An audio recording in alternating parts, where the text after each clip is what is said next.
നമസ്തേ. ഇന്ന് BPAC 132 അതിൽ unit 4 ആണ് ആദ്യമായിട്ട് എടുക്കുന്നത്. കഴിയുന്നതും 4-ന് ശേഷം 5, 5-ന് ശേഷം 6, 3 യൂണിറ്റ് ഒരു പക്ഷേ എടുത്തേക്കും. അതിൽ ആദ്യത്തെ യൂണിറ്റാണ് യൂണിറ്റ് 4, അതാണ് എടുക്കുന്നത്. അതായത് ഫ്രെഡറിക് W. ടൈലർ. ശ്രദ്ധിക്കണം, ഈ പറയുന്ന ആളുകൾ വേൾഡ് ഫേമസ് ആണ്. പല പുതിയ മാനേജ്മെൻറ്റ് കൺസെപ്റ്റ് ഉണ്ടാക്കിയ ആളുകളാണ് ഇവരൊക്കെ. അവരുടെ അടിസ്ഥാനത്തിലാണ് പല അതേമാതിരി developed many books and world over അതെല്ലാവരും അംഗീകരിച്ചതാണ്. അപ്പോൾ ഈ വരുന്ന കുറേ ആളുകളുടെ, അപ്പോൾ ഇത് കഴിഞ്ഞാൽ വേറൊരാളുണ്ട്, അത് കഴിഞ്ഞാൽ വേറൊരാളുണ്ട്. ഇത് ശ്രദ്ധാപൂർവം ശ്രദ്ധിക്കണം. കാരണം ഓരോരുത്തരുടെ നയങ്ങളും ഡിഫറെൻ്റ് ആണ്, ഓരോരോ കൺസെപ്റ്റും ഡിഫറെൻ്റ് ആണ്. വളരെ ശ്രദ്ധിച്ചിട്ട് ഇതെല്ലാം വളരെ ഫേമസ് ഇന്റർനാഷണലി റിനൗണ്ട് പേഴ്സൺസ് ആണ് ഇവരൊക്കെ കേട്ടോ. അപ്പോൾ ഇപ്പോൾ എടുക്കുന്നത് യൂണിറ്റ് 4 ഫ്രെഡറിക് അതായത് FW ടൈലർ എന്നാണ് അയാളുടെ ഫുൾ പേര്, ഫ്രെഡറിക് W. ടൈലർ. ഓക്കെ. അപ്പോൾ ഇദ്ദേഹം ഈ ആക്ച്വലി നമ്മളെ 19th സെഞ്ച്വറിയിൽ ഇൻഡസ്ട്രിയൽ ഇറ ഓഫ് ഇൻഡസ്ട്രിയലൈസേഷൻ എന്നാണ് പറയുന്നത്. അതായത് നമ്മുടെ അമേരിക്കയിലും ബ്രിട്ടനിലൊക്കെ ഉണ്ടല്ലോ, അവിടെ വ്യവസായം വളരെയധികം ഇഷ്യൂസ് ഫേസ് ചെയ്തിട്ടുണ്ടായിരുന്നു. അമേരിക്കയിൽ ഇപ്പോൾ അതേമാതിരി ഫോർഡ് ആയിക്കോട്ടെ, ജനറൽ ഇലക്ട്രിക്കൽ കമ്പനി ആയിക്കോട്ടെ, അനവധി, അതേമാതിരി UK പല ഇഷ്യൂസ്, ഹ്യൂമൻ റിലേറ്റഡ് ഇഷ്യൂസ് പലതും ഉണ്ടായിട്ടുണ്ട്. അതെങ്ങനെ ടാക്കിൾ ചെയ്തു നമ്മുടെ മാനേജ്മെന്റ് പ്രൊഫഷണൽസ് അതിനെ പറ്റിയിട്ടാണ് ഇത് പറയുന്നത്. Now here systematic and 19th century was the era of industrialization wherein industrial methods were unsystematic. അന്ന് സിസ്റ്റമാറ്റിക് ആയിരുന്നില്ല, അൺഓർഗനൈസ്ഡ് ആയിരുന്നു പലതും. അപ്പോൾ പലതും എന്താണ് ചെയ്യേണ്ടത്, എങ്ങനെയാണ് ഹ്യൂമൻ റിസോഴ്സസിനെ ഹാൻഡിൽ ചെയ്യേണ്ടത്, അഡ്മിനിസ്ട്രേഷൻ എങ്ങനെയാണ് നടത്തേണ്ടത്, ഒന്നും ഒരു കമ്പനിക്കും ഇതിനെ പറ്റിയിട്ട് വിവരം ഉണ്ടായിരുന്നില്ല. അപ്പോൾ ആ സമയത്താണ് ഇത്തരത്തിലുള്ള വലിയ ആളുകൾ വന്ന് പുതിയ എക്സ്പെരിമെൻ്റ് ചെയ്ത് ഓരോരോ new system, innovative system introduce ചെയ്ത്. അതിൽ ഒരാളാണ് FW ടൈലർ. അപ്പോൾ ഇന്ന് അദ്ദേഹം born in Pennsylvania, okay, in 1856, studied in France. ഇദ്ദേഹം FW Taylor born in Pennsylvania, അമേരിക്കയിലാണത്. Okay, then studied in France and Germany. Okay, then law from Harvard University എന്നാണ് law എടുത്തയാള്. അതേ പ്രകാരം he has published very pertinent research works. ഒരുപാട് research work അയാൾ publish ചെയ്തിട്ടുണ്ട്. Not only that, he became the president of American Society of Mechanical Engineers in 1906. President ആയിരുന്നു അമേരിക്കയിൽ. അമേരിക്കയിൽ വലിയ കമ്പനികൾ ഉണ്ടായിരുന്നു കേട്ടോ. അപ്പോൾ അതിൽ ഇപ്പോൾ ഈ പറയുന്ന ജനറൽ ഇലക്ട്രിക് കമ്പനി, ഫോർഡ്, അങ്ങനെ പല കമ്പനികളും ഉണ്ടായിരുന്നു. Okay, so he came to be known as the father of scientific management. ഇപ്പോൾ നമ്മൾ ഇൻട്രൊഡക്ഷറി പാർട്ടിൽ എന്താ പറയുന്നത് വെച്ചാൽ FW ടൈലർ എ പ്രൊഫൈൽ, അദ്ദേഹത്തിന്റെ പ്രൊഫൈലാണ് പറയുന്നത്. മാത്രമല്ല ഈ Taylor gave the principles of management. Principles of മാനേജ്മെന്റിനെ പറ്റിയിട്ട് അദ്ദേഹം പല കൺസെപ്റ്റുകൾ ഉണ്ടായിരുന്നു. His writing emerged was a consequence of the 26 കൊല്ലത്തെ റിസർച്ചിന് ശേഷമാണ് പല റൈറ്റിംഗിൽ എഴുതിയിട്ട്. അതായത് ഓരോ കമ്പനികളിലും രാജ്യങ്ങളിലും പോയിട്ട് അത് കണ്ട് അതനുസരിച്ചുള്ള പല റൈറ്റിങ്ങും അയാളുടെ ഉണ്ടായിരുന്നു. അതേമാതിരിയാണ് ബുക്ക് പല എക്സ്പെരിമെന്റുകൾ നടത്തിയതിനു ശേഷം. So he conducted his work focusing objectives of the organization laid down in the following works. അദ്ദേഹത്തിന്റെ കൺസെപ്റ്റാണ് ഒന്ന്, piece rate system 1895. Piece rate system അത് പിന്നീട് വരുന്നുണ്ടതുകൊണ്ട് എങ്കിലും അല്ലെങ്കിൽ ഞാൻ പറയാം എന്താണ് പീസ് റേറ്റ് സിസ്റ്റം. നോക്കൂ, പണ്ട് കൂലികൾ എംപ്ലോയീസിന് സാലറി ഒന്നും ഉണ്ടായിരുന്നില്ല, കൂടുതൽ സാലറി ഒന്നും ഉണ്ടായിരുന്നില്ല. അപ്പോൾ എന്ത് ചെയ്തു, in order to have more production or productivity, പുതിയ കൺസെപ്റ്റ് അവർ ഇൻട്രൊഡ്യൂസ് ചെയ്തു. അതൊന്ന് പീസ് റേറ്റ് സിസ്റ്റം 1895 ഇത് ചെയ്ത്. അതായത് 4 എണ്ണം പ്രൊഡ്യൂസ് അതിൻ്റെ കൂലി, ഒരാൾ 8 എണ്ണം പ്രൊഡ്യൂസ് ചെയ്താൽ അത് നിങ്ങൾക്ക് 8 എണ്ണം പ്രൊഡ്യൂസ് ചെയ്താൽ 8 എണ്ണത്തിന് കൂലി കിട്ടും.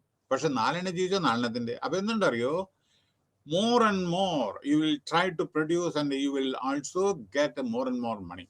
അപ്പൊ അങ്ങനെ പ്രൊഡക്ടിവിറ്റി കൂട്ടാൻ വേണ്ടി ശ്രമിച്ചു. ഇതാണ് ഒരു concept, piece rate system. 2, shop management അദ്ദേഹം ഇൻട്രൊഡ്യൂസ് ചെയ്ത്. വേറൊന്ന് 1903 ഇത് ചെയ്തത്. ഷോപ്പില് നമ്മൾ എങ്ങനെ മാനേജ് ചെയ്യണം, എന്താ മാനേജ് ചെയ്യേണ്ടത്. ഈ വർക്കേഴ്സ് ലോവർ ലെവലിലുള്ളവരാണ്. അവരെല്ലാം ഷോപ്പിൽ വർക്ക് ചെയ്യുന്ന, ഷോപ്പ് പറഞ്ഞ താഴെ ലെവലിലുള്ള ആളുകളെ, അതായത് ടെക്നീഷ്യൻസ്, ഷോപ്പ് ഫ്ലോറിൽ വർക്ക് ചെയ്യുന്ന അസംബ്ലി ഓപ്പറേഷൻസ് ഒക്കെ ഉണ്ട്. അവരെ എങ്ങനെ മാനേജ് ചെയ്യണം, കാരണം അവർ അത്ര ലിറ്ററേറ്റ് അല്ല. അപ്പോൾ ചില സമയത്ത് റൂറൽ ബാക്ക്ഗ്രൗണ്ട് ആയിരിക്കും. അവരിൽ നിന്ന് എങ്ങനെ പ്രൊഡക്ടിവിറ്റി കിട്ടും, അവരോട് ഇന്റർപേഴ്സണൽ റിലേഷൻഷിപ്പ് എന്തായിരിക്കണം, അവരെങ്ങനെ പഞ്ച്വാലിറ്റി അഡ്വയർ ചെയ്യും, ഇതൊക്കെ നമ്മൾ, അതാണ് ഒരു ഷോപ്പ് ഫ്ലോർ മാനേജ്. അവരെ ചില സമയത്ത് റെഗുലർ ആവില്ല, അപ്പോൾ പല കാരണങ്ങളാൽ. അപ്പോൾ അവരെ അതിൽ കൊണ്ടുവന്ന് മോട്ടിവേറ്റ് ചെയ്ത് നല്ല വിധത്തിൽ പ്രൊഡക്ടിവിറ്റി കൊണ്ടുവരുന്നതാണ്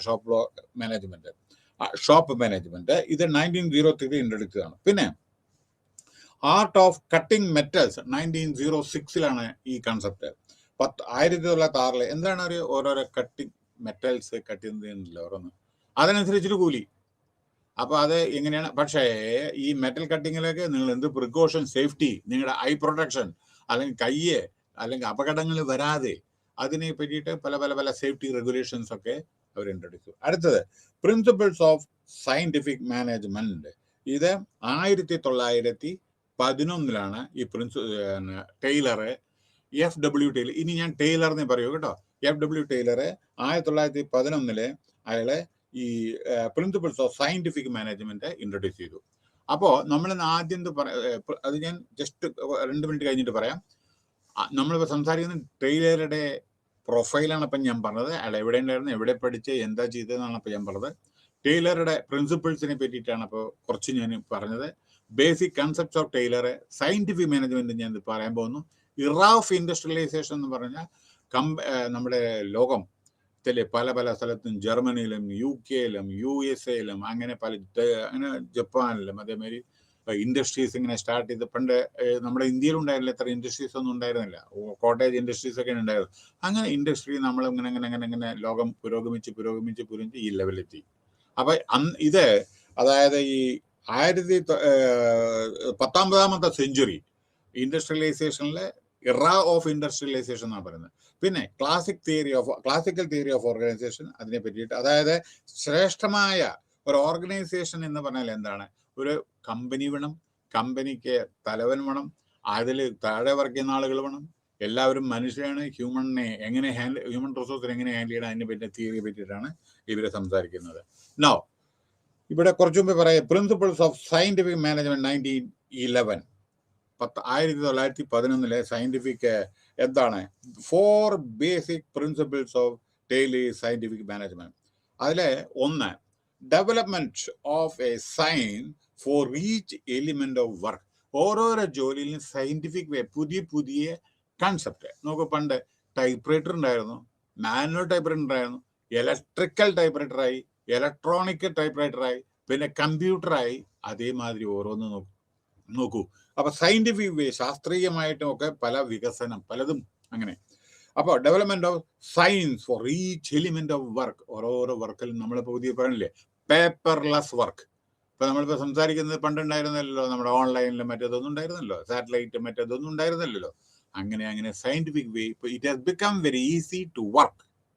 അതാണ് scientific way. 2, scientific selection and training of work. എന്താണ് അറിയോ, റിക്രൂട്ട്മെന്റ് സമയത്ത് ടെസ്റ്റ്, സയന്റിഫിക് ടെസ്റ്റ്. അപ്പൊ നമ്മുടെ UPSC-യിലൊക്കെ കാണാമല്ലോ, സയന്റിഫിക്കിൽ എന്താണ് പല trade theory test, aptitude test, അതേമാതിരി പേഴ്സണാലിറ്റി ടെസ്റ്റ്, അതേമാതിരി അങ്ങനെ പല പുതിയ അതായത് അതിന്ന് സെലക്ട് ചെയ്തിട്ട് നമ്മൾ ഫിൽട്ടർ ചെയ്ത് ആളെ എടുത്താൽ they will become so brilliant. അതാണ് സയന്റിഫിക് ആയിട്ടുള്ള ഇത്. അല്ലാതെ വെറും നമ്മുടെ എന്താ പറയണ്ടേ, റിട്ടേൺ ടെസ്റ്റും അതേമാതിരി പേഴ്സണൽ ഇന്റർവ്യൂവിലും നമുക്ക് ഒരാളെ അസസ് ചെയ്യാൻ പറ്റുക. ഗ്രൂപ്പ് ഡിസ്കഷൻ, എങ്ങനെയാണ് ഗ്രൂപ്പിൽ ബിഹേവ് ചെയ്യുന്നത്, പേഴ്സണാലിറ്റിയെ പറ്റി ടെസ്റ്റ് വേണം, ആറ്റിറ്റ്യൂഡ്, ഇതിനൊക്കെ നമ്മുടെ സ്വഭാവം, ക്യാരക്ടർ, ഇതൊക്കെ ഉണ്ടല്ലോ, willingness to work, shoulder the responsibility, അങ്ങനെ ഓരോരോ വിധത്തിലുള്ള സയന്റിഫിക് വേ ടെസ്റ്റ് ഉണ്ട്. അപ്പൊ അതാണ് ഇതിനെപ്പറ്റി പറയുന്നത്. അടുത്ത് ഗ്രൂമിങ് ഓഫ് മാനേജേഴ്സ്. പിന്നെ വേറൊരു കാര്യം, grooming of managers to inspire workers and help them carry out the work according to the principles of scientific management. നമ്മുടെ മാനേജർമാരെ വിചാരിക്കരുത് എല്ലാം അറിയുന്നവരാണെന്ന്. അവരും ഗ്രൂം ചെയ്യണം. അവർക്കും റീഫ്രഷർ കോഴ്സ് കൊടുത്തിട്ട് മേപ്പെട്ട് കൊണ്ടുവരണം. നല്ലത് കൊണ്ടുവന്ന് ട്രെയിനിങ് കൊടുക്കണം ഇടയ്ക്കിടയ്ക്ക്. അത് നമുക്കറിയാലോ, നമ്മുടെ ഈ പല സ്റ്റേറ്റിലും കളക്ടർമാരുണ്ട്, ഡെപ്യൂട്ടി കമ്മീഷണേഴ്സ് ഉണ്ട്. അവരും അത് അഡ്വാൻസ് കോഴ്സിന് പോകണം. പിന്നീട് പുതിയ കൺസെപ്റ്റ് അവർക്ക് അറിഞ്ഞിരിക്കണം. എങ്ങനെയാണ് രാജ്യത്തിൽ പല ലോസ് അമെൻഡ്മെന്റ്, അതേമാതിരി ഗവൺമെന്റിന്റെ പോളിസി. അപ്പൊ അതൊക്കെ അഡ്വാൻസ്ഡ് ട്രെയിനിങ് അവർക്ക് എല്ലാവർക്കും മാനേജേഴ്സിന് കൊടുക്കണം. So training of managers and workers to sustain equal division of work. ഓരോരോ ജോലി നമ്മൾ മാറുമ്പോഴും ആ ജോലി കൈകാര്യം ചെയ്യാൻ വേണ്ടിയിട്ടുള്ള ട്രെയിനിങ് കൊടുക്കണം. അതാണ്. എന്നാലാണ് നമ്മുടെ പ്രൊഡക്ടിവിറ്റി ഇൻക്രീസ് ചെയ്യൂ. ഓക്കെ, അതാണ് പിന്നെ സയന്റിഫിക്. അടുത്ത് ഇനി ബേസിക് കൺസെപ്റ്റ് ഓഫ് ടൈലർ. അതായത് ഇവിടെ എന്താണ് പറയുന്നത് വെച്ചാൽ basic principle, application of principles. ഇവിടെ എന്താ പറയുന്നത് വെച്ചാൽ ഫങ്ഷണൽ ഫോർമാൻ. ഏത് ജോലിക്കും ഇവിടെ ഫോർമാൻ ഇല്ലാതെ, ഒരു സൂപ്പർവൈസർ ഇല്ലാതെ പെട്ടെന്ന് ഒരാളോട് മെഷീൻ ഓപ്പറേറ്റ് ചെയ്യാൻ പറയരുത്. കാരണം അപകടങ്ങൾ സംഭവിക്കും. അപ്പോൾ ഫോർമാൻഷിപ്പ് പറഞ്ഞ പ്രധാനി എവിടെയായാലും ശരി, അവരെ വിത്ത് ഗൈഡൻസ് ഓൺലി. ഇപ്പോൾ നമ്മളൊരു പ്ലെയിൻ പറപ്പിക്കുക അല്ലെങ്കിൽ പൈലറ്റ് നമ്മൾ പ്രാക്ടീസ് ചെയ്യാൻ, ഡ്രൈവിങ് നമുക്ക് ഡ്രൈവർ ഇതില്ലാണ്ട് മറ്റേ ഡ്രൈവിങ് ഇതില്ലാതെ ട്രെയിനിങ് ഇല്ലാതെ നമുക്ക് വണ്ടി ഓടിക്കാൻ പറ്റുമോ? അതേ പ്രകാരമാണ് നമ്മുടെ കമ്പനികളിലും ഓരോരോ ഓപ്പറേഷൻസ്, മെഷീൻ ഓപ്പറേഷൻസ് ഇതൊക്കെ ഉണ്ടല്ലോ. അതാണ് സൂപ്പർവൈസർ. ഫോർമാൻ പറഞ്ഞ സൂപ്പർവൈസറാണ്. പിന്നെ മോഷൻ സ്റ്റഡി, ചലന പഠനം. അതായത് ഈ ഫോർമാൻഷിപ്പ് പറഞ്ഞ ഡിവിഷൻ ഓഫ് ലേബറുമാണ് കേട്ടോ. ഫോർമാന്, അതിൻ്റെ താഴെ ടെക്നീഷ്യൻസ്, അല്ലെങ്കിൽ വേറെ എന്തെങ്കിലും ഉണ്ടായിരിക്കും, അൺസ്കിൽഡ് ലേബേഴ്സ് ഉണ്ടായിരിക്കും. അങ്ങനെ പിന്നെ ഫോർമാൻ്റെ മീതെ അസിസ്റ്റന്റ് ഓഫീസർ ഉണ്ടാവും, ഓഫീസർ ഉണ്ടാവും. അങ്ങനെ മേപ്പെട്ട് പോകുന്നു. അതാണ് ഡിവിഷൻ. ഓരോരുത്തർക്കും ഓരോ ജോബായിരിക്കും. ഇത് ഫോർമാൻ 1, ഫോർമാൻ 2, ഓരോരോ പ്രൊഡക്ഷൻ ഫ്ലോയിൽ ഓരോരോ ഫോർമാൻ ഉണ്ടായിരിക്കും. പല വിധത്തിലുള്ള ഓപ്പറേഷൻസ് ഉണ്ടായിരിക്കും.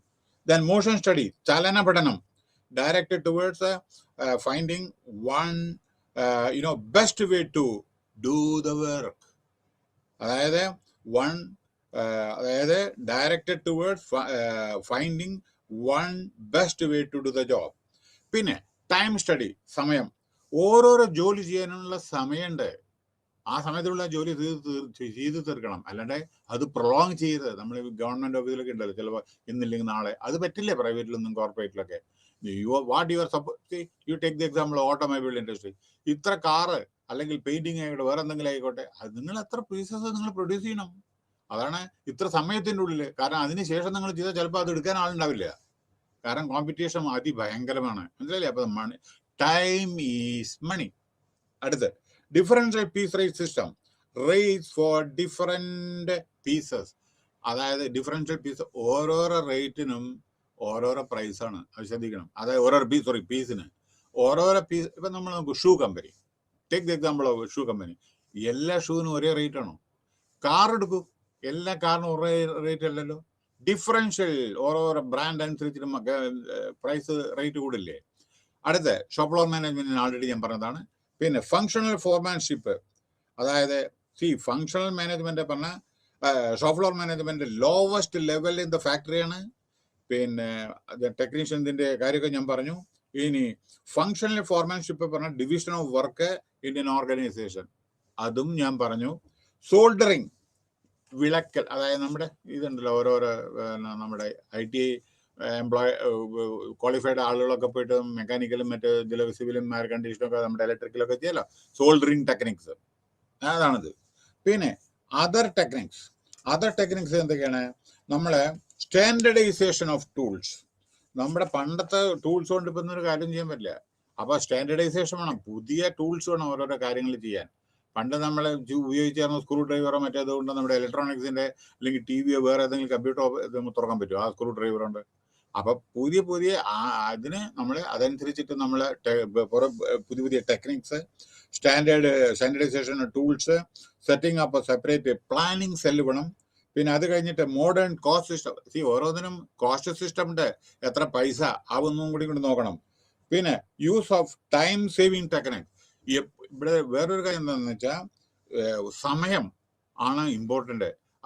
അതിന് അവൈലബിൾ ടൈമിന് നമ്മൾ വളരെയധികം എഫക്റ്റീവായിട്ട് യൂട്ടിലൈസ് ചെയ്യണം. അപ്പോൾ അതാണ് ഒരു ടെക്നിക്ക്. പിന്നെ സയൻറ്റിഫിക് മാനേജ്മെന്റ് അത് ഞാൻ ഇപ്പോൾ പറഞ്ഞു കഴിഞ്ഞു. സയൻറ്റിഫിക്കിൻ്റെ അത് കാര്യം ഞാൻ പറഞ്ഞു കഴിഞ്ഞു. അടുത്തത് വേറൊരു പോയിന്റ് എന്താണെന്ന് വെച്ചാൽ, യെസ്, ഈ Taylor focus on shop floor, okay, management, and believed that management is a true science as it rests in fixed laws. Management പുതിയ നിയമങ്ങളും ഇതൊക്കെ അതനുസരിച്ചിട്ടാണല്ലോ. റൂൾസ് ആൻഡ് റെഗുലേഷൻസ്, പ്രിൻസിപ്പിൾ, ഓരോരോ കമ്പനിക്ക് ഓരോ പ്രിൻസിപ്പിളാണ്, ഓരോരോ വിഷനാണ്, ഓരോരോ എയിം ഉണ്ടാവും കമ്പനിക്ക്. ഇന്ന സമയത്ത് ഇന്ന് ചെയ്യണം, അത് സമയത്ത് ഇന്നത് പ്രൊഡ്യൂസ് ചെയ്യണം എന്നൊക്കെ പറഞ്ഞിട്ട് പല കാര്യങ്ങളുണ്ടായിരിക്കും. അപ്പോൾ പല റൂൾസ് ഉണ്ടായിരിക്കും, പ്രിൻസിപ്പിൾ ഉണ്ടായിരിക്കും. അതേമാതിരി അത് നമ്മൾ ഫോളോ ചെയ്യണം. ഏത് കമ്പനിയുടെ ഏത് റൂളാണെങ്കിലും നമ്മൾ ഫോളോ ചെയ്ത് പറ്റൂ. ഓരോരോ കമ്പനിക്ക് ഓരോ റൂളാണ്, അല്ലാണ്ട് റൂൾസ് സിമിലർ അല്ല. ഓരോരോ കമ്പനിയിലും ഡിഫറെൻറ്റ് അവരുടെ ഇതിനനുസരിച്ചിട്ട് അവരാണ് ഫോർമുലേറ്റ് ചെയ്യുന്ന റൂള്. മനസ്സിലായില്ലേ? അപ്പോൾ these principles have universal application. അപ്പോൾ എന്താണ് അപ്ലിക്കബിലിറ്റി? അതായത് ഈ പല റൂൾസും ഇവിടെ മാത്രമല്ല. ഇപ്പം നിങ്ങൾ 8 മണിക്കൂർ ജോലി ചെയ്യണം, അത് കഴിഞ്ഞ് റെസ്റ്റ് കൊടുക്കണം, അല്ലെങ്കിൽ സ്ത്രീകൾക്ക് മെറ്റർണിറ്റി ലീവ് കൊടുക്കണം ഇത്ര മാസം, അത് 3 മാസമാവും, 6 മാസമാവും, 8 മാസമാവും, അങ്ങനെ ഓരോ കമ്പനി. പക്ഷെ മിനിമം 3 months കൊടുത്തോളാം. അതേമാതിരി വേറെ നീക്കുള്ളൂ. ഇതെല്ലാം യൂണിവേഴ്സൽ ആപ്ലിക്കേഷനാണ്. നമ്മുടെ HIV, എയ്ഡ്സ് അങ്ങനെ ബാധിച്ച കുട്ടികൾക്ക് നമ്മളെ അവരുടെ കുട്ടികളെ നമ്മൾ സഹായിക്കുക. അതേമാതിരി ക്ഷയരോഗം, അതേമാതിരി ലിപ്രസി, ഇതേമാതിരിയുള്ള അവർക്ക് ജീവിക്കാനുള്ള അവകാശമുണ്ട്. അവർ വെറുക്കാതെ അവർ സമൂഹത്തിൽ നല്ല വിധത്തിൽ നമ്മൾ ചെയ്യുക. ഇതൊക്കെ യൂണിവേഴ്സൽ ആപ്ലിക്കേഷനാണ് ഇതൊക്കെ, കേട്ടോ. പിന്നെ വേറെ അപ്പോൾ ഇതാണ് these principles have universal applicability. Then വേറൊന്ന്, ഇതെല്ലാം ലാർജ് സോഷ്യൽ അപ്ലിക്കബിലിറ്റിയാണ്. ഓരോരോ നമ്മളിത് ചെയ്യുന്ന കാര്യങ്ങളുണ്ട്, അതിൻ്റെ കാലക്രമേണ അതനുസരിച്ച് നിങ്ങൾക്ക് മനസ്സിലാവും, കേട്ടോ. പിന്നെ അടുത്തത്, യെസ്, ഇതിൽ അല്പം ഇതിലൊക്കെ കമ്മിയായിട്ടാണ് വരുന്നത്. ലെസൺ ഒന്ന് വായിച്ചാൽ മതി, അധികം ഇതിലില്ല. Frederick Winslow Taylor is that father of scientific management. Okay, അദ്ദേഹത്തിൻ്റെ കൺസെപ്റ്റ് ഞാൻ ആൾറെഡി പറഞ്ഞു. അതായത്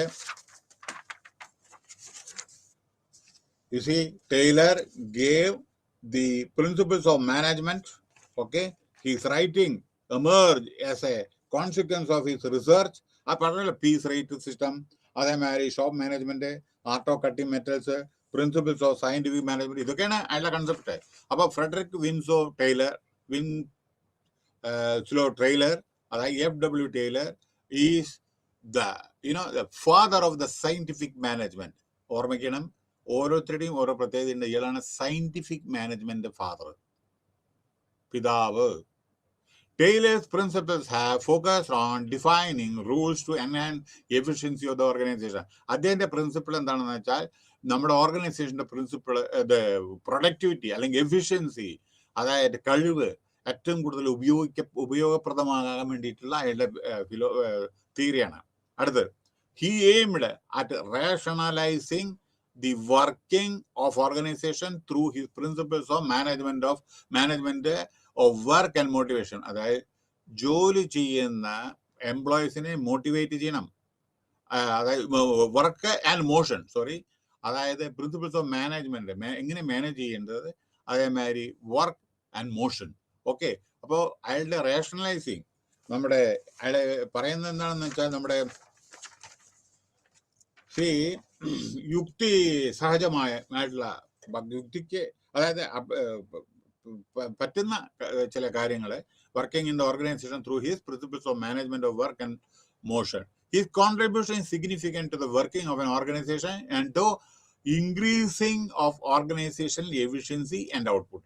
അതായത് അദ്ദേഹത്തിന്റെ കോൺട്രിബ്യൂഷൻ എന്ന് പറയുന്നത് നമ്മുടെ ഓർഗനൈസേഷന്റെ പ്രൊഡക്ടിവിറ്റി ഇൻക്രീസ് ചെയ്യാൻ വേണ്ടിയിട്ടുള്ള ചില നല്ല നയങ്ങളാണ്. അതാണ് ഇദ്ദേഹത്തിന്റെ ഫ്രെഡറിക് വിൻസ്ലോ ടൈലറിനെ പറ്റി പറയാനുള്ളത്. ഓക്കെ, ഇനി അടുത്തത് നമ്മൾ പോകുന്നത് യൂണിറ്റ് 5 ആണ്. ഹെൻറി ഫയോൾ, ഇതും വളരെ പ്രസിദ്ധനായ ഒരാളാണ്. ഓക്കെ, ഹെൻറി ഫയോൾ, ഇദ്ദേഹത്തിന്റെ ഐഡിയാസ്, ഞാനത് ഇൻട്രൊഡക്റ്റീവ് പാട്ട് നോക്കട്ടെ. Ideas, fundamental ideas of Fayol, Henri Fayol. Okay, അതാണ് ഇവിടെ. പിന്നെ അതിനെപ്പറ്റി എന്താണ്, അയാൾ ആരാണെന്ന് പറഞ്ഞുതരാം. Basic principles of organization, impact of Fayol's principles. ഈ ടൈലർ അയാൾ 1841 മുതൽ 1925 വരെയാണ് ജനിച്ചത്. 1841, മരിച്ചത് 1925. അദ്ദേഹമാണ് ഫൗണ്ടർ ഓഫ് മോഡേൺ മാനേജ്മെന്റ്. മറ്റേത് സയന്റിഫിക് മാനേജ്മെന്റ് ആണ് കേട്ടോ ആദ്യം പറഞ്ഞത്. ഇത് ഫൗണ്ടർ ഓഫ് മോഡേൺ മാനേജ്മെന്റ് മെത്തേഡ്സിനെ ഹെൻറി ഫയോളിനെയാണ് അറിയുന്നത്. ഇത് ശ്രദ്ധിക്കണം ഓരോന്ന്. ആരാണ് ഫൗണ്ടർ, ആരാണ് ഫാദർ, ഇതൊക്കെ ഇല്ലേ. ഫൗണ്ടർ ഓഫ് മോഡേൺ മാനേജ്മെന്റ് മെത്തി. പിന്നെ devise methods to strengthen functioning of the company on the ideas of division of labour. അതായത് ഒരു കമ്പനിയിലെ ജോലിക്കനുസരിച്ച് ഓരോ ലേബേഴ്സിനെ ഡിവൈഡ് ചെയ്യുന്നത്, ഓരോ ഡിപ്പാർട്ട്മെന്റ് ക്രിയേറ്റ് ചെയ്യുന്നത്, ഓരോരോ ഡിപ്പാർട്ട്മെന്റിൽ ഏത് വിധത്തിലുള്ള ക്വാളിഫൈഡ് ആളുകളാണ് ജോലി ചെയ്യുന്നത്. നമുക്ക് റിസർച്ചിൽ ആരായിരിക്കണം, ക്വാളിറ്റി അഷുറൻസിൽ ആരായിരിക്കണം, മാർക്കറ്റിംഗിൽ ആരായിരിക്കണം, മെറ്റീരിയൽ മാനേജ്മെന്റിൽ ആരായിരിക്കണം, അക്കൗണ്ട്സിൽ ആരായിരിക്കണം. അപ്പോൾ അതാണ് ഡിവിഷൻ ഓഫ് ലേബർ. കാരണം അക്കൗണ്ട്സ് വർക്കുന്ന ആളുകൾക്ക് M.Com വേണം, റിസർച്ചിൽ വർക്കുന്നത് PhD, അതേമാതിരിയുള്ള വലിയ വലിയ എഞ്ചിനീയറിംഗ് ഡിഗ്രി വേണം. അപ്പൊ അതേമാതിരി in academic world his concept was also known as Fayolism. അതായത് അയാളുടെ പറയുന്ന ഹെൻറി ഫയോലിന്റെ തിയറിയെ ഫയോലിസം എന്ന് പറയുന്നു. ഓക്കെ, ഇനി അടുത്തത്. Fayol divided his idea of managerial function into 6 groups on the basis of industrial activities. അദ്ദേഹം എന്താ ചെയ്തതെന്ന് വെച്ചാൽ നമ്മുടെ കമ്പനികളിൽ 6 ഗ്രൂപ്പ്, 1, 2, 3, 4, 5, 6, ഓക്കെ, 6 ഗ്രൂപ്പ് നമ്മുടെ ഓരോരോ കമ്പനികളിലുണ്ട് എന്നാണ് പറയുന്നത്. ടെക്നിക്കൽ ആക്ടിവിറ്റീസ് ഉണ്ടാവല്ലോ കമ്പനികളിൽ. ടെക്നിക്കൽ എല്ലാ മാനേജ്മെന്റ് ആക്ടിവിറ്റി അല്ലല്ലോ. ടെക്നിക്കൽ ആക്ടിവിറ്റീസ് എടുക്കും നമ്മൾ. ഏത് വലിയ വലിയ കമ്പനികൾ എടുത്തു, അതിൽ ടെക്നിക്കൽ BHE എടുക്കൂ, NTPC എടുത്തു, അതിൽ ടെക്നിക്കൽ ഇല്ലേ. ഒരു കമ്പനി നിങ്ങളുടെ മുമ്പിൽ കൊണ്ടുവരും. ഇപ്പം നിങ്ങൾ ജസ്റ്റ് മാരുതി ലിമിറ്റഡ്, ഇന്ത്യയിലത്തെ ലാർജസ്റ്റ് നമ്മുടെ കാർ മാനുഫാക്ചറിങ് കമ്പനി അല്ലേ, നോക്കിക്കോളൂ. ഇനി ഒന്ന് കമ്പാരിസൺ നോക്കൂ. അതിൽ ടെക്നിക്കൽ ആക്ടിവിറ്റീസ് ഇല്ലേ? ഏത് കമ്പനി എടുത്തോളൂ, ഈ പറയുന്ന നോക്കി ഉണ്ടാവില്ലേ ടെക്നിക്കൽ. അതിൽ കാരണം എഞ്ചിനീയേഴ്സ് ഉണ്ടായിരിക്കും, ടെക്നീഷ്യൻസ് ഉണ്ടായിരിക്കും. അതിൽ ഓരോന്നോരോന്നും ഫിറ്റ് ചെയ്യുന്നതും അവരെ പെയിന്റ് അടിക്കുന്നതും ഒക്കെ ട്രെയിൻഡ് ആളുകളായിരിക്കും. അതാണ് technical activity. Number 2, commercial activity. ഇത് വിൽക്കണ്ടേ? അപ്പോൾ മാർക്കറ്റിലെ ട്രെൻഡ് എന്താണെന്ന് അറിയണം. ആ മാർക്കറ്റിലെ അനുസരിച്ചിട്ട് അതേമാതിരി റേറ്റ്, അതേമാതിരി കോമ്പറ്റേറ്റീവ് റേറ്റിൽ പ്രോഫിറ്റ് മേക്ക് ചെയ്യുന്നു. ലോസിന് ആരും വിൽക്കില്ലല്ലോ. അപ്പോൾ പിന്നെ വേറെ കാര്യം, ഏത് സീസണിലാണ് വിൽക്കേണ്ടതെന്നും കൂടി നോക്കണം, ശ്രദ്ധിക്കണം. എന്താ കാരണം എന്നറിയോ? ചില സമയത്ത് ഈ മാർച്ചിലുണ്ടല്ലോ, മാർച്ച് അധികം കാറ് വാങ്ങില്ല, അല്ലെങ്കിൽ ഡിസംബറിൽ കൂടുതൽ കാറ് വാങ്ങില്ല.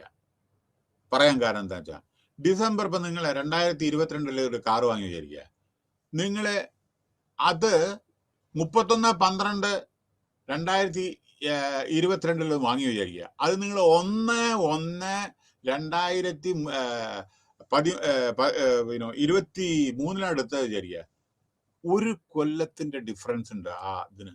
മേക്ക് നിങ്ങൾ ഡിസംബറിൽ വാങ്ങിയ അത് 2022 മേക്കാണ്.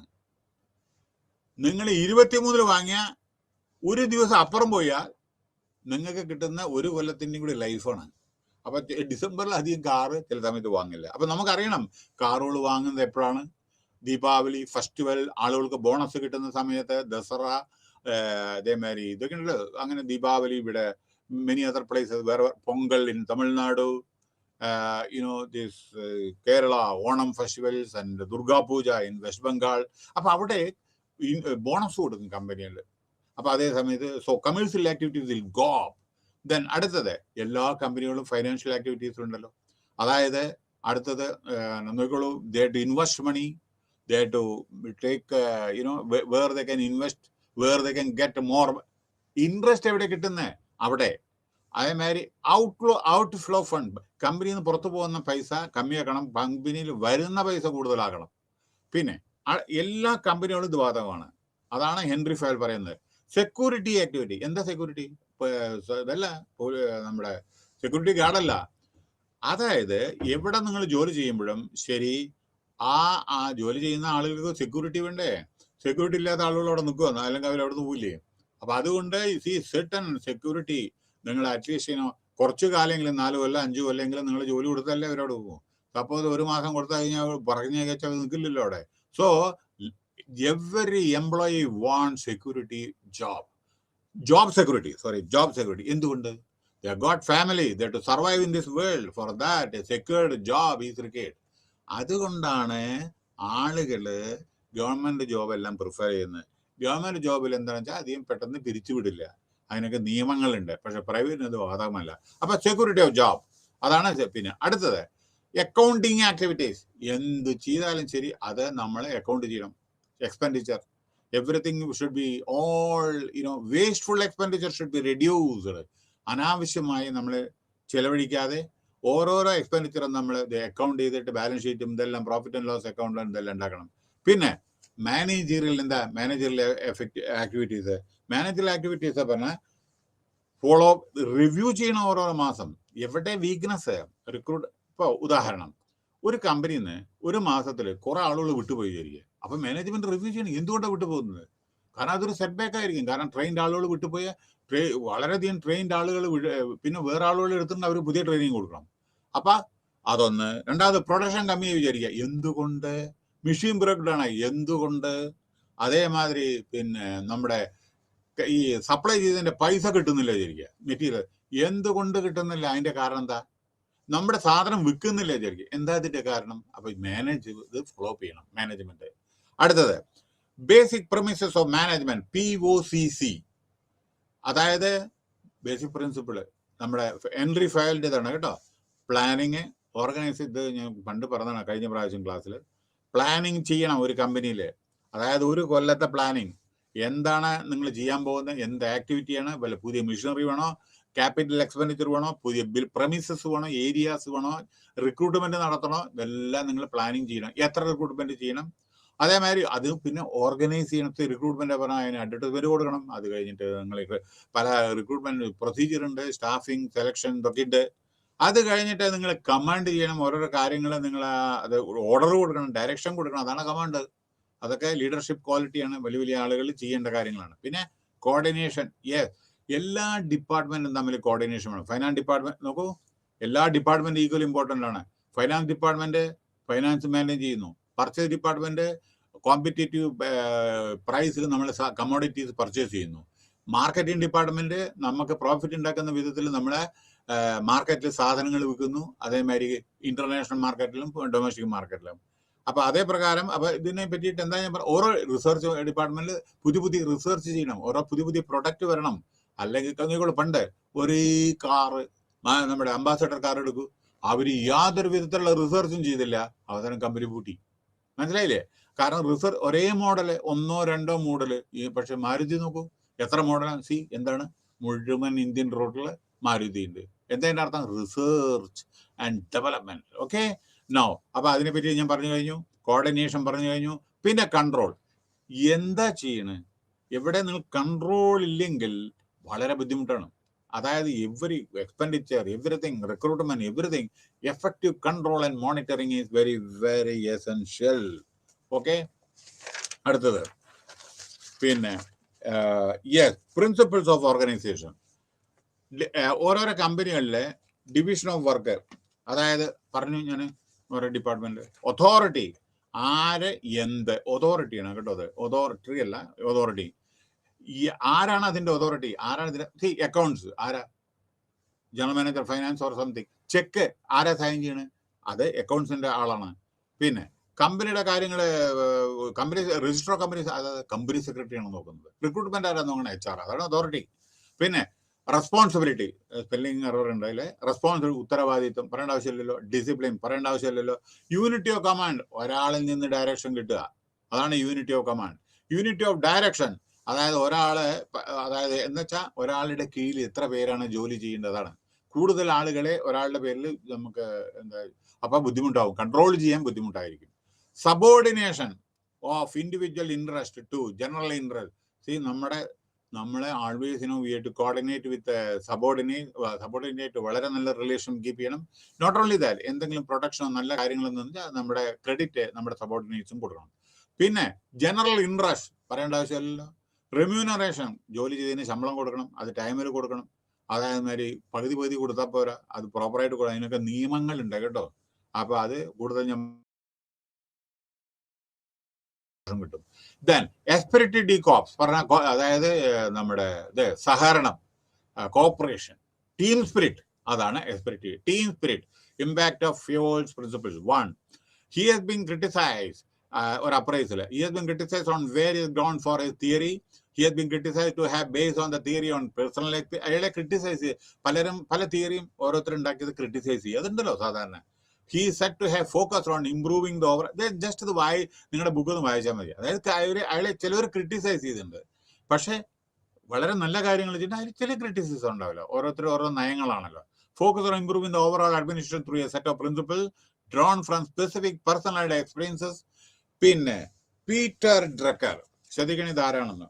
പീറ്റർ ഡ്രക്കർ വളരെ ഫേമസ്, അതായത് ടാസ്ക് ഓറിയന്റഡ്, വളരെ മാനേജ്മെന്റ് ബൈ ഒബ്ജക്റ്റീവ്, ഈ കൺസെപ്റ്റ് ഇവോൾവ് ചെയ്ത മഹാനായ മനുഷ്യനാണ് പീറ്റർ എഫ് ഡ്രക്കർ. അദ്ദേഹം ആണ് 1909 മുതൽ 2005 വരെ അയാൾ ജീവിച്ചത്. അതായത് one of the most widely known influential തിങ്കറാണ് നമ്മുടെ ലോകത്തില്. അയാളുടെ പീറ്റർ ഡ്രക്കറുടെ മാനേജ്മെന്റ് ബൈ ഒബ്ജക്റ്റീവ്, MBO, അതായത് ടാസ്ക് ഓറിയന്റഡ്, ടാസ്ക് അനുസരിച്ചിട്ട് നിങ്ങൾക്ക് ശമ്പളം തരിക. അത് ഹി ഹാസ് റിട്ടൺ 39 ബുക്ക് അയാൾ എഴുതിയിട്ടുണ്ട്. ആസ്ട്രേലിയയിലാണ് ജനിച്ചത്, അമേരിക്കയിലാണ് മരിച്ചത്. 96ാമത്തെ വയസ്സിൽ ബർത്ത്ഡേ ദിവസമാണ് മരിച്ചത് അയാള്. He was visiting professor of very very big universities in the world. മാത്രമല്ല അമേരിക്കത്തെ ഹയസ്റ്റ് സിവിലിയൻ അവാർഡ് മേടിച്ച ഒരാളാണ് പീറ്റർ എഫ് ഡ്രക്കർ. അപ്പോൾ അതാണ് ഞാൻ പറഞ്ഞു കഴിഞ്ഞു. അപ്പോൾ അയാളുടെ was one of the most widely non and influential thinkers, and he was A very good writer. ഞാൻ പറയും 39 പുസ്തകത്തെ എഴുതിയിട്ടുണ്ട്. And among the first to depict management as a distinct function and being a manager as a distinct responsibility also. അതിനെ പറ്റിയാണ് അദ്ദേഹം പറയുന്നത്. Okay, പിന്നെ there was a need to focus on the behavioral aspect of participants. ഓരോരുത്തരുടെ എംപ്ലോയീസിന്റെ ഓരോരോ behaviour ഉണ്ടോ, അത് നമ്മൾ വാച്ച് ചെയ്യണം കേട്ടോ. ഓരോരുത്തരുടെ ബിഹേവിയർ, ആറ്റിറ്റ്യൂഡ്, അതിനാണ് പെർഫോമൻസ് അപ്രൈസൽ. എങ്ങനെയാണ് ബിഹേവ് ചെയ്യണേ, ഉത്തരവാദിത്വം എടുക്കുന്നുണ്ടോ, റെഗുലർ ആണോ, പങ്ക്ച്വൽ ആണോ, ഇതൊക്കെ. There was a need to focus on emotional needs. എംപ്ലോയീസിന്റെ എമോഷണൽ നീഡ്സ് ഉണ്ട്, ചിലത് അത്യാവശ്യമായ ചില കാര്യങ്ങൾ, ചിലവരുടെ സാലറി, പെർക്സ്, അവരുടെ ഹെൽത്ത്, മെഡിക്കൽ ബെനിഫിറ്റ്, ഇതൊക്കെ ഉണ്ടല്ലോ, അതൊക്കെ അവരുടെ എമോഷണൽ നീഡ്സ് ആണ്. അത് വരുന്നുണ്ട് അടുത്ത ചാപ്റ്ററിൽ, ഇത് വരുന്ന എമോഷണൽ നീഡ്സ് എന്തൊക്കെയാണെന്ന് കേട്ടോ, അത് അടുത്തതിൽ പറയാം. Okay, next. So Henry Fayol, as a practitioner and administrator, provided a systematic theory of administration. Fayol tried to design a rational system, yuktibodham, of organization where the primary objective was fulfillment of the basic objective. അതുകൊണ്ട് അദ്ദേഹം പുതിയ നല്ല കാര്യങ്ങൾ design ചെയ്തു. ഓർഗനൈസേഷനെ സംബന്ധിച്ച് എങ്ങനെ objective achieve ചെയ്യണം, അതേമാതിരി ബേസിക് ഒബ്ജക്റ്റീവ്സ് എങ്ങനെ അച്ചീവ് ചെയ്യണം. അതേമാതിരി he focus on improving the overall administration by observing certain principles. Okay, അയാളെ വളരെയധികം ഫോക്കസ് ചെയ്തു improving the overall administration by observing certain principles. Okay, അടുത്തത് unit 6, Max Weber. Okay, Max വെബറെ പറ്റിയിട്ടാണ് പറയുന്നത്. യെസ്, മാക്സ് വെബർ, അദ്ദേഹത്തിന്റെ ഒരു ബയോഗ്രഫി കുറച്ച് പറയും നമ്മളെ. പിന്നെ ബ്രീഫ് ബയോഗ്രഫിക്കൽ അക്കൗണ്ട്, അയാളുടെ എന്താണ് മാക്സ് വെബർ, അതിനെ പറ്റിയിട്ടാണ് പറയുന്നത്. പിന്നെ Weberian model, setting the context, authority structures, general concept of bureaucracy, അതായത് ബ്യൂറോക്രസിയുടെ ജനറൽ കൺസെപ്റ്റ് എന്താണ്. ആളുകൾ ബ്യൂറോക്രസി ആകുമ്പോൾ അറിയാലോ നിങ്ങൾക്ക് അവരുടെ കൺസെപ്റ്റ് എന്താണ്. Critic of Weber's bureaucratic model, changing perspective, പുതിയ ചില ഒരു വീക്ഷണം, അതായത് വെബേഴ്സ് ബ്യൂറോക്രസി പറ്റിയിട്ട് പുതിയ വീക്ഷണം. അപ്പൊ ആദ്യത്തെ സ്ലൈഡിൽ എന്താണെന്ന് വെച്ചാൽ Max Weber, brief this thing, biographical account, Weberian model, setting the contact, authority structure, general concept of bureaucracy, പുതിയ കൺസെപ്റ്റ്. ബ്യൂറോക്രസിയെ പറ്റിയിട്ട് പണ്ടത്തെ അതേമാതിരി അല്ല, ഇന്ന് ബ്യൂറോക്രാറ്റ് മറിയണം. critic of Weber's bureaucratic model, changing perspective Weber's bureaucracy.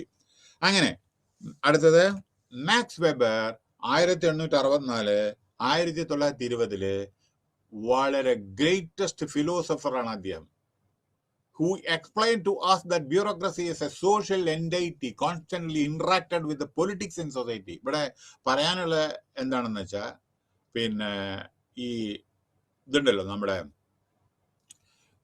പൊളിറ്റിക്സും അതേമാതിരി ബ്യൂറോക്രസിയും രണ്ടാണ് കേട്ടോ. ബ്യൂറോക്രസിയും അതായത് ഗവൺമെന്റും അതേമാതിരി പൊളിറ്റിക്സും രണ്ടായിരിക്കണം, അല്ലെങ്കിൽ ബുദ്ധിമുട്ട് വരും. മനസ്സിലല്ലേ? As a social entity constantly interacted with politics and society.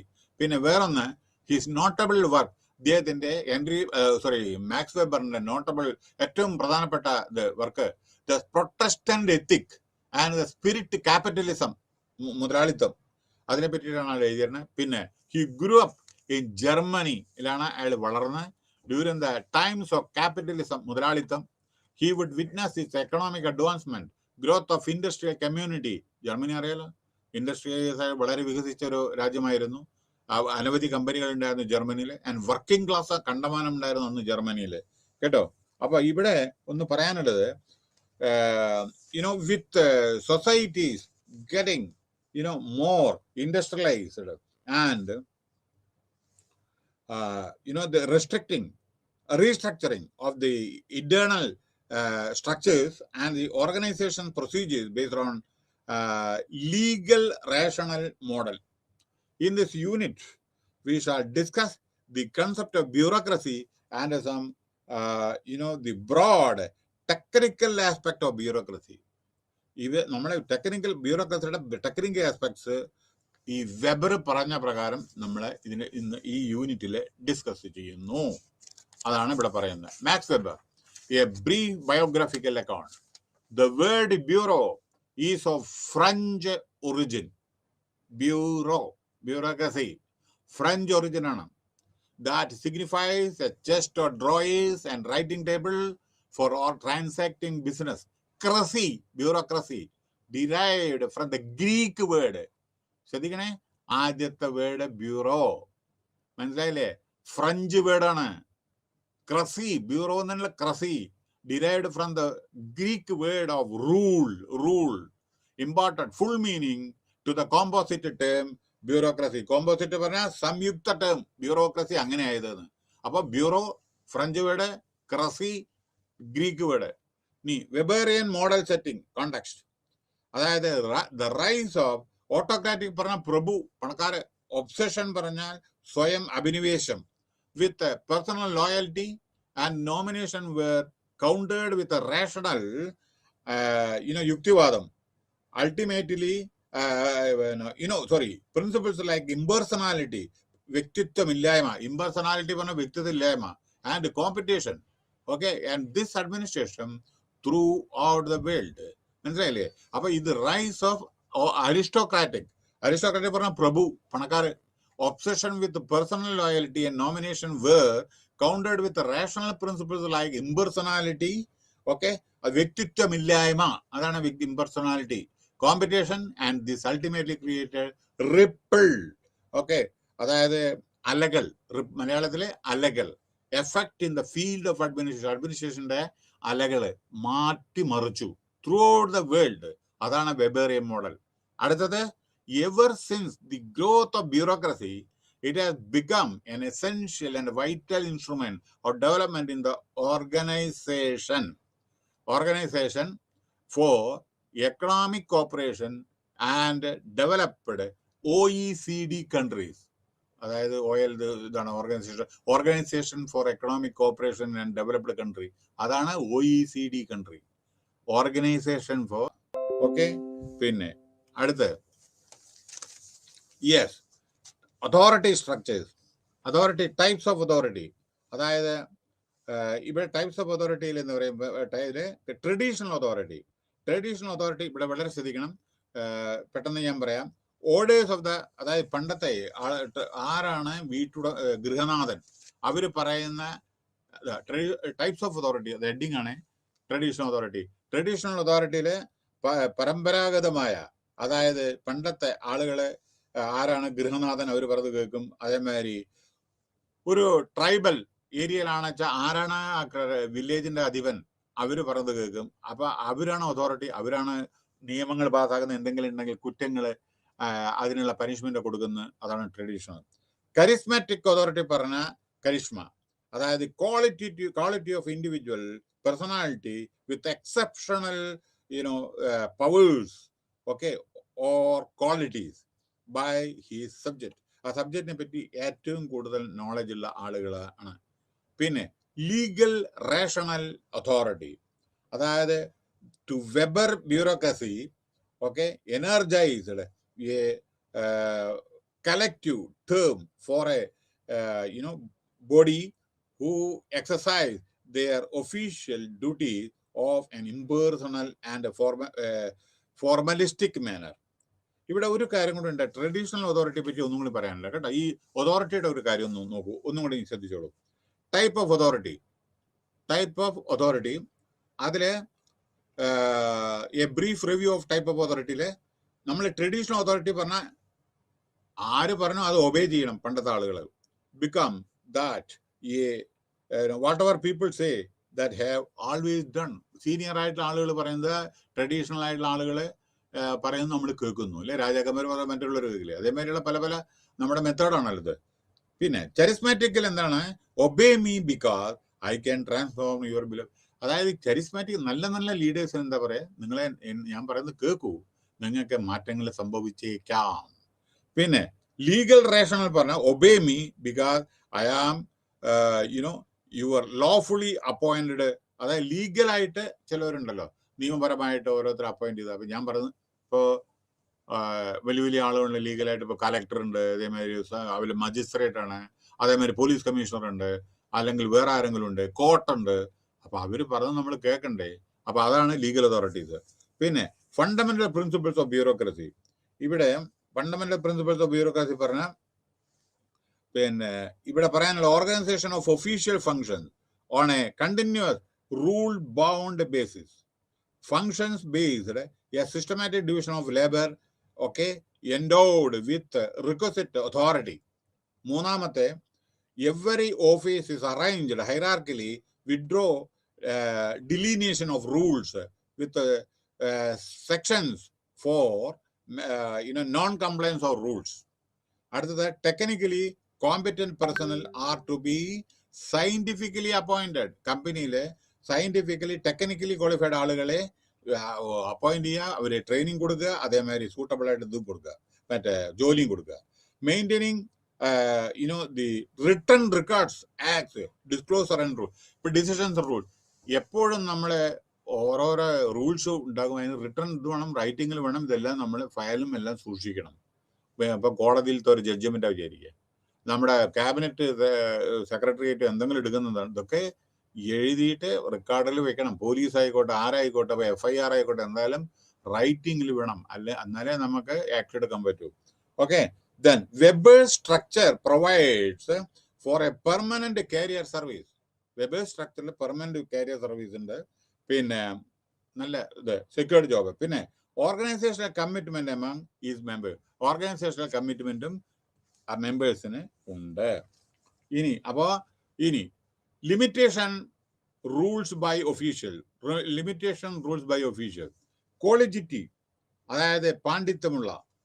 collective group or by one individual, okay, the authority could be shared among the officials. authority കോളേജിൽ പറഞ്ഞാൽ നമ്മുടെ ഫ്രണ്ട്സിന്റെ എല്ലാം നമ്മുടെ സ്കൂളിലൊക്കെ ഇല്ലേ, കോളേജിലൊക്കെ, അതേ പ്രകാരം സർവകലാശാലയിലൊക്കെ. അപ്പൊ അവിടെ നമ്മൾ പാണ്ഡിത്യമുള്ള ആളുകളെ by group of people you can share ചില കാര്യങ്ങളൊക്കെ നമ്മൾ കോളേജിൽ നമ്മൾ ചെയ്യുന്നില്ല, അതേമാതിരി നമ്മൾ ഓഫീസിലും അതേമാതിരി നമ്മൾ ചെയ്യണം. ഒരാൾ മാത്രം ജോലി ചെയ്താൽ പറ്റില്ലല്ലോ, മറ്റുള്ളവർക്കും നമ്മൾ ഷെയർ ചെയ്യണം. ഗിവ് ആൻഡ് ടേക്ക് പോളിസി കമ്പനിയിൽ അത്യാവശ്യമാണ്. Then separation of powers, division of responsibility for the same function between 2 or more person. ഒരേ കാര്യം, ബാലൻസ് ഷീറ്റ് ഫൈനലൈസേഷൻ ഒരു കമ്പനിയിൽ ഒരാൾക്ക് ചെയ്യാൻ പറ്റുന്നത്, പല ഷെഡ്യൂൾസ് ഉണ്ടാക്കണം. ബാങ്ക് റീകൺസിലേഷൻ വേറെ ആൾ ചെയ്യണം, കമ്പ്യൂട്ടറൈസേഷൻ വേറെ ആൾ ചെയ്യണം, പ്രോഫിറ്റ് ആൻഡ് ലോസ് അക്കൗണ്ട് ഒരാൾ ഉണ്ടാക്കണം, ട്രയൽ ബാലൻസ് വേറുള്ളവരുണ്ടാക്കണം. അപ്പൊ കളക്റ്റീവ് റെസ്പോൺസിബിലിറ്റി ആണത്. അപ്പൊ അതാണ് ഇവിടെ പറയുന്നത് കേട്ടോ. അപ്പോൾ ഇവിടെ ഡിവിഷൻ ഓഫ് റെസ്പോൺസിബിലിറ്റീസ്. അപ്പോൾ സെപ്പറേഷൻ ഓഫ് പവേഴ്സ് പറഞ്ഞാൽ division of responsibilities for the same function. നോക്കൂ, അതിൽ അക്കൗണ്ട്സ് എടുത്തോളൂ. ഓഡിറ്റിന് ഒരാളുണ്ടാവും, അതേമാതിരി ബാങ്കിങ്ങിന് വേറൊരാളുണ്ടായിരിക്കും, അക്കൗണ്ട്സിൽ തന്നെ. പിന്നെ അതേമാതിരി വേറെ പല പല പല ഇതിനും സബ് ഡിവിഷൻസ് ഉണ്ടായിരിക്കും ഫൈനാൻസ്. അങ്ങനെ ഓരോ ഡിപ്പാർട്ട്മെന്റ് ഉണ്ട്. നോക്കൂ, മാർക്കറ്റിംഗിൽ നോക്കൂ, ഡൊമസ്റ്റിക്, ഇന്റർനാഷണൽ അതുണ്ടാവും. പർച്ചേസിൽ നോക്കിക്കോളൂ, അതേമാതിരി പർച്ചേസിലുണ്ട്. അതേമാതിരി നമ്മുടെ stores, purchase and stores, separate. HR നോക്കൂ, പെട്ടെന്ന് നിങ്ങൾക്ക് മനസ്സിലാവും. HR സബ് ഡിവിഷൻ നോക്കൂ.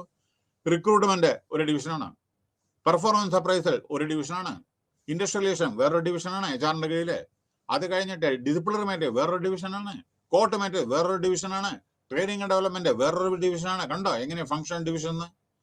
അപ്പൊ ഇതേ പ്രകാരം പലതുണ്ട്.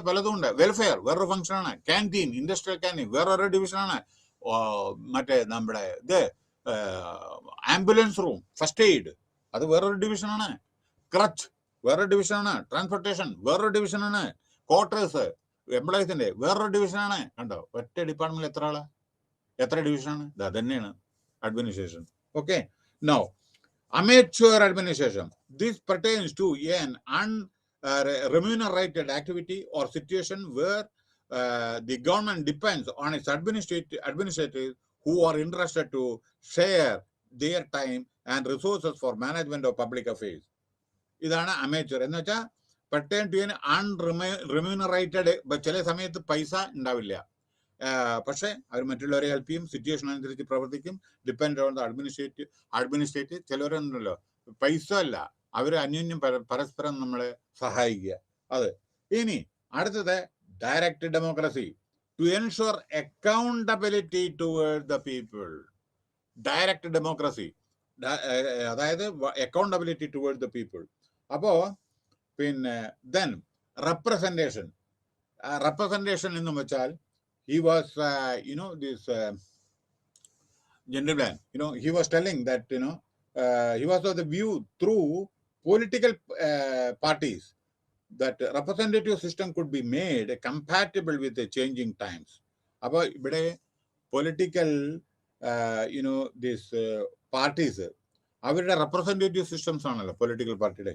അപ്പൊ could be made compatible with ഓരോരോ സമയത്തിനനുസരിച്ച് ഓരോരോ മാറ്റങ്ങള്. അതാണ് ഇവിടെ പറയുന്നത്. അടുത്തത് so critics, changing perspectives of web bureaucracy. 6 dysfunction of bureaucracy that prevented officials from taking initiative vis-a-vis corruption and lack of integrity, community.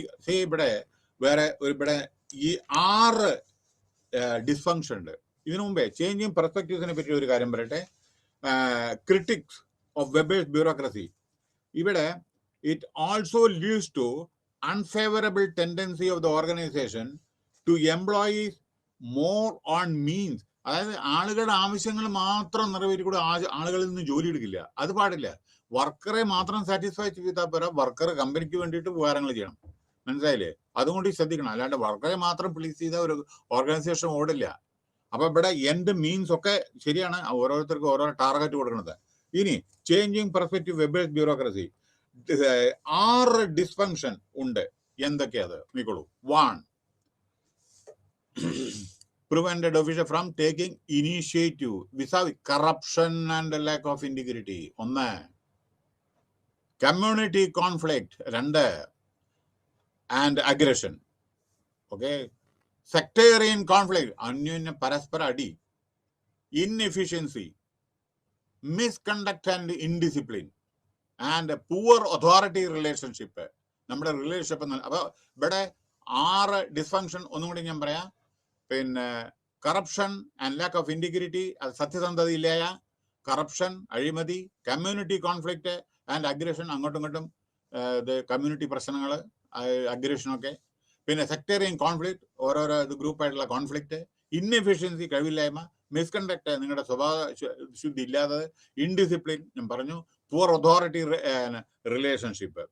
Okay, now Max Weber, the works do not merely include the bureaucratic model or the organizational studies. Okay, ഇവിടെ ഒരു point കൂടി ഞാൻ പറയാൻ ഉദ്ദേശിക്കുന്നു. ഈ okay, അത് പറയാം ഞാൻ. Do not merely include the bureaucratic model or the organizational studies, but his writing have the influenced many areas of academia. എന്ന് പറഞ്ഞാൽ സർവകലാശാല ഇവിടെ പഠന ഗവേഷണ കേന്ദ്രം വിഭാഗം, സർവകലാശാല academia, like sociology, political economy, management studies. So he saw the rise of capitalism and large-scale organization which provoked him to identify the need for managing professional service. ഇതാണ് ഒരു ഇത്. പിന്നെ ഇവിടെ ദോസ് ഡേയ്സ്, അതായത് ഇദ്ദേഹത്തിന്റെ മാക്സ് വെബറിന്റെ ടൈമില്, ഒരു സെക്കൻഡ്, മാക്സ് വെബറിന്റെ ടൈമില് ഒന്നും കൂടി ഉണ്ടായിരുന്നു. Okay, yes,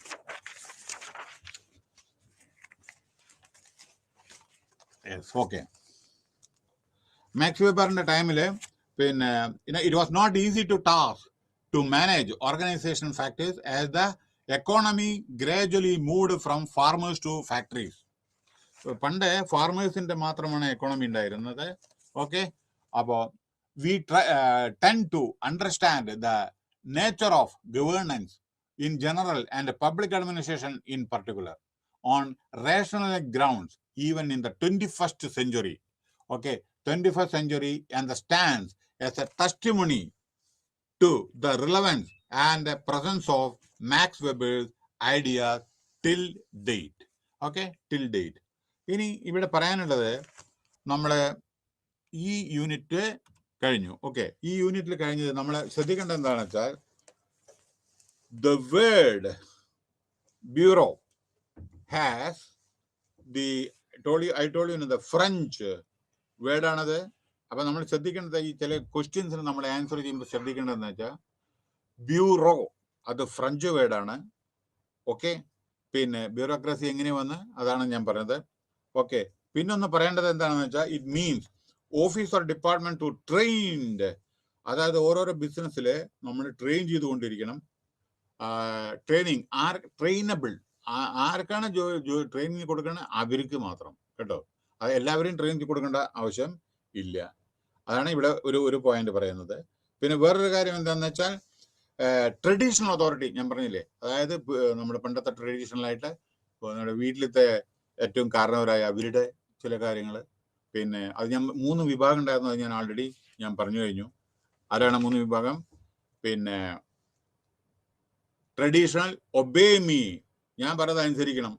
okay, because this is what our people have always doing. ഒരു ട്രൈബൽ ബെൽറ്റില് നിങ്ങളൊരു നമ്മുടെ വനങ്ങളിലും മറ്റേതൊക്കെയുള്ള ആളുകൾ, അവിടെ ഓരോരോ ഏരിയയിൽ ഓരോ രാജാവും അല്ലെങ്കിൽ അവിടുത്തെ ഏരിയയുടെ ഒരു തലവനുണ്ടായിരിക്കും. അയാൾ പറഞ്ഞാണ് നിയമം, അവിടുത്തെ നിയമങ്ങൾ, അയാളാണ് പനിഷ്മെന്റ് കൊടുക്കുക അവിടെ എന്തെങ്കിലും തെറ്റുകൾ ചെയ്തിരുന്നെങ്കിൽ. പിന്നെ ചെറിസ്മാറ്റിക് പറഞ്ഞാൽ obey me because I can transform U.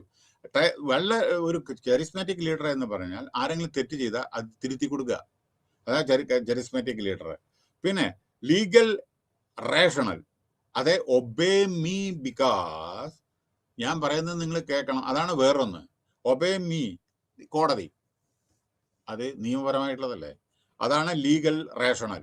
അതായത് obey me because I am your lawfully appointed ഒരു district collector, of course in north it is deputy commissioner. District കളക്ടറിന് 2 പവറാണ്. ഒന്ന് കളക്ടറാണ്, collector revenue, okay, collections. Another magisterial power ഉണ്ട് അയാൾക്ക്, അത് വേറെ ആൾക്കും ഇല്ല. ഷൂട്ട് സൈറ്റ് ഓർഡർ ഒക്കെ കൊടുക്കാനുള്ള അധികാരം അയാൾക്കുള്ളൂ. അപ്പൊ അയാൾ പറഞ്ഞാണ് നിയമങ്ങൾ. അപ്പൊ അയാളെ ഇപ്പൊ സപ്പോസ് 144 അല്ലെങ്കിൽ എന്തെങ്കിലുമൊക്കെ പാതിയെങ്കിൽ അതിനെ ക്വസ്റ്റ്യൻ ചെയ്യാൻ ഒരാൾക്കും പാടില്ല, കോടതിക്ക് പോലും പറ്റില്ല, കോടതിക്ക് പോലും. അപ്പൊ ലോ അയാളാണ് ചെയ്യുന്നത്, ലോസ് ലോ ഇംപ്ലിമെന്റ് ചെയ്യേണ്ട, അല്ലെങ്കിൽ he will be solely responsible for it. അപ്പൊ കരിസ്മാറ്റിക് അതോറിറ്റി ഞാൻ പറഞ്ഞു, അതിന്റെ ഒപ്പം ലീഗൽ റേഷണൽ അതോറിറ്റി പറ്റിയിട്ടും ഞാൻ പറഞ്ഞു. ഓക്കെ, അപ്പോ yes, collegiality, separation of power, amateur അഡ്മിനിസ്ട്രേഷനെ പറ്റി പറഞ്ഞു, റെപ്രസെന്റേഷനെ പറ്റിയിട്ട് പറഞ്ഞു. ബ്യൂറോ ഫ്രഞ്ച് വേർഡാണ്. അതേമാതിരി ക്രസി, ഗ്രീക്ക് വേർഡാണ്, അങ്ങനെയാണ് ബ്യൂറോക്രസി വന്നത്. പിന്നെ അരിസ്റ്റോക്രാറ്റിക് പറഞ്ഞ പണക്കാർ, ഒബസഷൻ, ഓക്കെ. പിന്നെ personal loyalty, nomination were countered with rational principle, impersonality, അത് ഞാൻ പറഞ്ഞു കഴിഞ്ഞു, കോമ്പറ്റീഷൻ. അപ്പൊ ഇത് ആണ് വെബേഴ്സിന്റെ ഒരു ഇത്. അപ്പോ അദ്ദേഹത്തിന്റെ notable work the Protestant ethic and the spirit of capitalism, മുതലാളിത്തം. ഓക്കെ, അദ്ദേഹം ജർമ്മനിയിലാണ് വളർന്നത്. ആ സമയത്ത് അനവധി പ്രശ്നങ്ങൾ അവിടെ ഉണ്ടായിരുന്നു. Advancement, growth of industrial community, working ക്ലാസ്സിനും പല പല പ്രശ്നങ്ങൾ ഉണ്ടായിരുന്നു ജർമ്മനിയിൽ. അപ്പോൾ അതിനെ മോട്ടിവേറ്റ് ചെയ്യാനും അവിടുത്തെ ഇൻഡസ്ട്രിയലൈസേഷൻ മെയിൻറ്റെയിൻ ചെയ്യാൻ വേണ്ടിയിട്ടൊക്കെ പല പല പുതിയ അദ്ദേഹം is one of the greatest philosophers in the world. Okay, Max Weber 1864, 1920 അയാൾ മരിച്ചത്. അപ്പോൾ അത് ഞാൻ പറഞ്ഞു. ഇനി പീറ്റർ ഡ്രക്കറിന്റെ ഇതെന്താണെന്ന് വെച്ചാൽ ഈ 39 ബുക്കുകൾ അയാൾ എഴുതിയിട്ടുണ്ട്. മാനേജ്മെന്റ് ഓബ്ജക്റ്റീവ് അത് അദ്ദേഹം ആണ് എഴുതിയിറങ്ങുന്നത്. ടാസ്ക് ഓറിയന്റഡ് വർക്ക് അദ്ദേഹത്തിന്റെ കൺസെപ്റ്റാണ്. അതായത് ജോലി ചെയ്തതനുസരിച്ച് ശമ്പളം. അദ്ദേഹം അനവധി world renowned university visiting professor ആയിരുന്നു. ഓക്കെ, ലോട്ട് ഓഫ് ക്രിറ്റിസിസം അയാളുടെ ബുക്കിനെ പറ്റിയിട്ടുണ്ട്. ഇന്നും മാനേജ്മെന്റിലത്തെ കുട്ടികൾ അദ്ദേഹം എഴുതിയ ബുക്കാണ് പഠിക്കുന്നത്. പിന്നെ അദ്ദേഹത്തിന് senior Bush, I think president of America, അദ്ദേഹത്തിന് ഹയസ്റ്റ് സിവിലിയൻ അവാർഡ് അമേരിക്കയിലത്തെ കൊടുത്തിട്ടുണ്ട്. ഇതാണ് പിന്നെ നമ്മുടെ പീറ്റർ എഫ് ഡ്രക്കിനെ പറ്റി പറയാനുള്ളത്. ആസ്ട്രിയയിലാണ് ജനിച്ചത്. മരിച്ചത് 96 വയസ്സ് ബർത്ത്ഡേ ദിവസമാണ് അയാൾ മരിക്കുന്നത്. 96 വയസ്സിൽ അമേരിക്കയിൽ വെച്ചിട്ടാണ് അദ്ദേഹം മരിക്കുന്നത്. ആസ്ട്രിയയിലാണ് ജനിച്ചത്. ലോകപ്രസിദ്ധനായ ആളാണ് പീറ്റർ എഫ് ഡ്രക്കർ. ഓക്കെ, അപ്പോൾ മാക്സ് വെബറിന്റെ 6ാമത്തെ ചാപ്റ്റർ ആൾറെഡി ഞാൻ പറഞ്ഞു കഴിഞ്ഞു. അയാളുടെ മോഡൽ അതോറിറ്റി സ്ട്രക്ചറിനെ പറ്റി ഞാൻ പറഞ്ഞു കഴിഞ്ഞു. ബ്യൂറോക്രസി എങ്ങനെയായിരിക്കണം എന്ന് ഞാൻ പറഞ്ഞു കഴിഞ്ഞു. ഓക്കെ, പിന്നെ ബ്യൂറോക്രസി എന്ന് അതെങ്ങനെ ഉടലെടുത്തത്, ബ്യൂറോ ഇവിടുന്ന് വന്നു, ക്രസി ഇവിടുന്ന് വന്നു, അതും പറഞ്ഞു കഴിഞ്ഞു. ജനറൽ കൺസെപ്റ്റ് എന്താണ് അതും ഞാൻ പറഞ്ഞു കഴിഞ്ഞു. അതോറിറ്റി സ്ട്രക്ചേഴ്സ്, ആരാണ് അതോറിറ്റി, ഓരോരോ ഡിപ്പാർട്ട്മെന്റിലെ അതോറിറ്റി ആരാണ്, അതും പറഞ്ഞു കഴിഞ്ഞു. അതായത് പവർ ഒരു കാര്യം, അതോറിറ്റി മീൻ ആരാണ് പവർ കൊടുത്തത്, അവർക്ക് പവർ ഡെലിഗേറ്റ് ചെയ്തിരിക്കണം. അവർക്ക് മാത്രമേ എക്സസൈസ് ചെയ്യാൻ പറ്റൂ. Thank you.